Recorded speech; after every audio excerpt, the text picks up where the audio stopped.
네, 매주 화요일 코너죠. 국민의힘 성일종 비대위원과 함께하는 비상한 정치 시간입니다. 성일종 의원 모셨습니다. 어서 오세요. 네, 안녕하십니까? 네. 자, 오늘은 이 문제부터 좀 여쭤봐야 될 것 같은데요. 신현수 민정수석이 일단 그 사의 문제는 일단락 됐다고 평가하시죠, 의원님도? 외관적으로는 그렇죠. 네. 아, 그러면 아직도 불씨는 남아 있다고 보십니까? 예, 저는 많이 남아 있다 이렇게 보고요. 우선 난파되고 있는 청와대를 네. 배려한 신현수 수석의 마지막 그 생각 아닌가, 유보 아닌가 이런 생각을 가지고 있습니다. 이른바 그러면 이런 비유가 정확할지 뭐 이른바 스타일 문제입니까? 스타일 세워주기입니까? 아무래도 대통령하고의 인간관계가 있으시잖아요. 예. 그리고 이러한 난맥상을 통해서 청와대가 굉장히 곤욕스러우고 국가 컨트롤 타워가 무너지고 있는 거에 대한 예. 그래도 신현수 민정수석의 마지막 배려라고 생각을 합니다. 배려다. 자, 그럼 한번 좀 하나하나 짚어보죠. 지금 워낙 이제 그 추측만 구구했던 게 도대체 왜 사의 표명을 했냐 이거 아니었습니까? 의원님은 어떻게 파악하고 계세요? 뭐 신현수 수석을 패싱 문제가 아닌가요? 그래서 신현수 수석을 패싱을 했다고 하면 네. 민정수석이 있어야 될 의미가 없잖아요. 네. 그렇기 때문에 이거는 대통령이 불신임을 한다는 것이지요. 그리고 그게 아니고 또 박범계 장관이 직접 대통령한테 네. 이 인사 문제를 재가를 받았다고 한다면 그거는 더더욱 큰 문제지요. 지금 대통령 인사권에 대한 월권이자 국기 문란 문제가 나올 거고요. 네. 또 하극상 문제 아니겠습니까? 그래서 신현수 수석이 어떤 형태로든 대통령과 법무부 장관 사이에서 존재해야 될 이유가 없는 것이죠. 근데 우리가 여기서 좀 교통 정리를 해야 될 게 신현수 민정수석이 법무부 장관의 상관은 아니지 않습니까? 엄밀하게 이야기를 하면 그러니까 민정수석은 대통령의 권한상인 인사권 행사 전 단계에서 방안을 짜는데 대통령을 대신해서 조율을 하는 역할이잖아요. 수석은. 그렇게 놓고 본다면 만약에 대통령이 재가를 했다면 결국은 절차상 문제는 없는 것으로 볼 수 있는 거 아닌가요? 신현수 수석이 민정수석을 안 맡으려고 그랬잖아요. 네. 그런데 간곡하게 부탁을 하고 여러 가지 이런 문제를 조율하겠다고 해서 들어간 거지요. 그리고 청와대라고 하는 것은 뭐 국민들 다 알고 계시지만 대통령을 대리해서 네. 각 부처의 장관들하고 다 조율을 하는 것이지요. 그런데 그 존재의 이유 가치가 없다고 한다면 신현수 수석은 자기 그 있어야 될 이유가 없는 거 아니겠어요? 그러니까 이런 문제가 벌어졌다고 생각을 합니다. 근데 이건 어떻게 보세요? 저 만약에 대통령이 재가를 했다고 전제하고 드리는 질문인데요. 그러니까 그 과정이 어떻겠든지 간에 자, 그렇다고 한다면 이런 문제가 나오지 않겠습니까? 대통령께서 신현수 수석을 패싱했다 그러면 대통령한테 불신임 받은 거예요.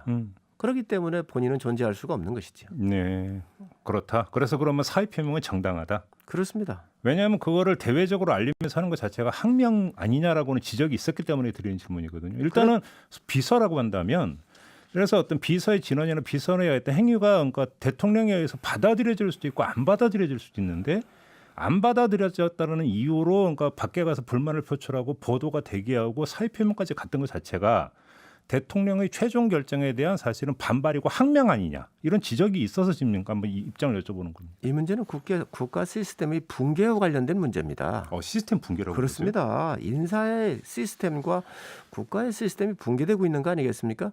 그렇기 때문에 그거에 대해서 참모로서 당연히 직언을 해야 되는 것이고 네. 그에 대해서 신뢰를 받지 못하면 저는 신현수 수석의 그런 판단이 저는 옳다고 봅니다. 알겠습니다. 아무튼 그러면 신현수 수석은 그냥 일시적으로 당분간만 자리를 보존하고 그래도 끝내는 물러날 거다 이렇게 보시는 겁니까, 의원님? 우선 청와대 난맥상을 보이는 거에 대해서 부담이 있었을 거라고 보여지고요. 예. 지금 사표를 걷어들인 거냐 이렇게 물으니까 답을 못 하고 있지 않습니까? 걷어들인 건 또 아니라고 그러잖아요. 대통령께 일임을 했다. 네, 그리고 우선 대통령한테 일임을 했다고 얘기를 하는데 네. 이게 지금 현재 아까도 말씀드렸지만 청와대 난맥상이 이렇게 나오니까 본인도 좀 부담이 있을 거라고 보여지고 대통령에 대한 또 20년 그 서로 알고 지내고 서로 이렇게 의지하고 있었던 그런 부분이 있었을 텐데 네. 그래서 어차피 보선이 이제 4월 달에 끝나고 나면 1, 2개월 내에 아마 총리도 나오신다 그러고 하기 때문에 그러한 전체적인 아. 맥락 하에서 시간을 좀 들인 거 아닌가 싶습니다. 그러면 신현수 수석은 보궐선거 후에 예를 들어서 어떤 또 이제 부분 인사 개편이 있다면 이때 나올 가능성이 있다고 보시는 거네요. 그래서 청와대에 대한 명분을 준 거 아닌가 싶습니다. 그래서 그렇게 해서? 대통령한테 이름을 했다 이렇게 보여지고요. 그러면서 모양새 갖추고. 예, 그 신현수 수석의 그 강직한 성품 그리고 음. 국가 시스템이 무너지고 있는 거에 대한 참모로서 또 민정수석으로서 역할은 다 하고 나와야 되겠다라고 하는 그 의지는 변함이 없지 않나. 사표를 걷어들일 생각은 없는 거로 봅니다. 그렇게 보시는 네. 거군요. 그럼 의원님께서 지금 전망하는 게 맞다고 전제한다면 하나 이건 좀 실무적인 문제 같지만 중요한 문제가 윤석열 총장의 임기가 7월 말이면 끝나지 않습니까? 그러면 5말 6초부터는 사실은 후임 총장 인선을 위한 어떤 그 사전 준비 작업에 들어가야 된단 말이에요. 그거를 또 주도해야 되는 게 어떤 인사수석이 민정수석이 될 텐데 딱 그 시점에 만약에 민정수석 교체가 이루어지면 이건 상당히 꼬이는 거 아닙니까? 이번에도 보셨지만 뭐 민정수석 없이도 다 한 거 보셨잖아요. 그렇게 보십니까? 네. 그렇기 때문에 시스템 붕괴됐다고 보고 예. 그런 상태에서 이성윤 서울지검장 등 또 심재철 남부지검장 등 다 인사했지 않습니까? 네. 그래서 그런 부분에 대해서 시스템이 붕괴됐다 이렇게 보는 것이지. 알겠습니다. 어제 나왔던 중간 간부급 검찰 인사는 어떻게 평가하세요? 신현수 수석이 버티고 있었기 때문에 예. 그래도 이걸 봉합하면서 마지막 음. 그래도 일정 부분은 이야기를 들은 거 아닌가 싶습니다. 그러면 어제 그 중간 간부 인사는 신현수 수석의 그래도 입장이 좀 반영이 된 결과다 이렇게 체면을 보시는 좀 세워드린 거죠. 체면을 세웠다.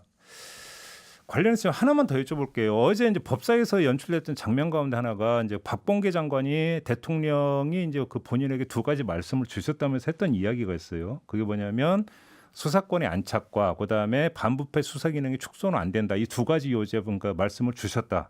본인한테 이 이야기를 했는데 수사 기소권의 완전한 분리에 대한 입장을 물어보니까 박범계 장관이 그 얘기를 했다라는 거고. 그래서 오늘 일부 조간은 문재인 대통령이 그러니까 속도 조절을 주문한 거 아니냐 이런 식으로 좀 해석을 했거든요. 이건 어떻게 보세요, 의원님은? 이게 무슨 얘기냐면 지금 민주당이 추진하고 있는 수사청을 신설하고 그러니까 검찰을 공소청으로 바꾼다. 이 방안이 있지 않습니까?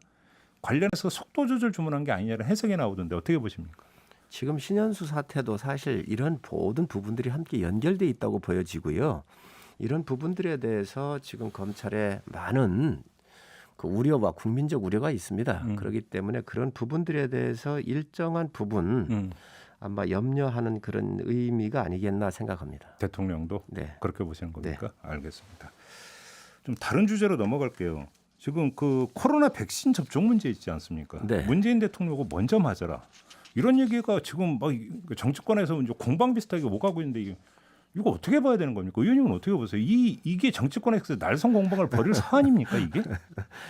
대통령이 70대십니다. 네. 그런데 어떻게 대통령이 이 수율이 60, 한 2, 3% 나오는 이러한 아스트라제네카 제품을 맞을 수 있겠습니까? 이것은 국가의 격과도 관련되는 것이고요. 네. 많은 국민들도 대통령께서 수율이 안 나오는 거를 70이 가까운 분한테 맞으라고 할 수 있겠습니까? 저는 그거 반대하고요. 이 야권에서 이 이야기가 나왔던 것은 이 정부가 고백하고 국민한테 용서를 구해야 합니다. 왜 그러냐? 파이자나 모더나 같은 좋은 그러한 수율이 높은 백신을 구했으면 네. 대통령께서 먼저 맞으셔도 괜찮습니다. 그런데 그걸 못 구했잖아요. 뭐라고 그랬습니까? 백신 문제없이 다 구했다고 그러고 정부는 뭐 국민 안심시키려고 다 온갖 거짓말을 많이 해왔거든요. 그런데 아스트라제네카를 보니까 수율이 낮아요. 60, 한 3, 4%밖에 안 나와요. 그러다 보니까 국민이 불안이 증폭되고 있는 거 아닌가요?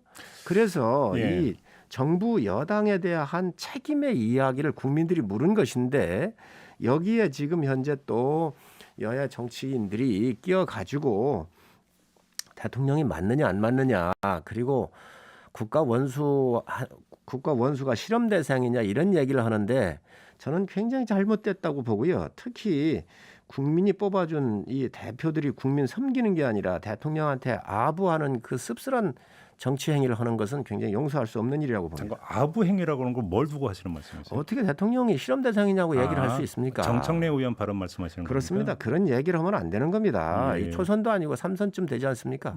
알겠습니다. 그럼 지금 의원님 말씀 중에 지금 두 가지만 잠깐만 좀 체크를 하고 넘어갈게요. 첫째, 파이자나 이런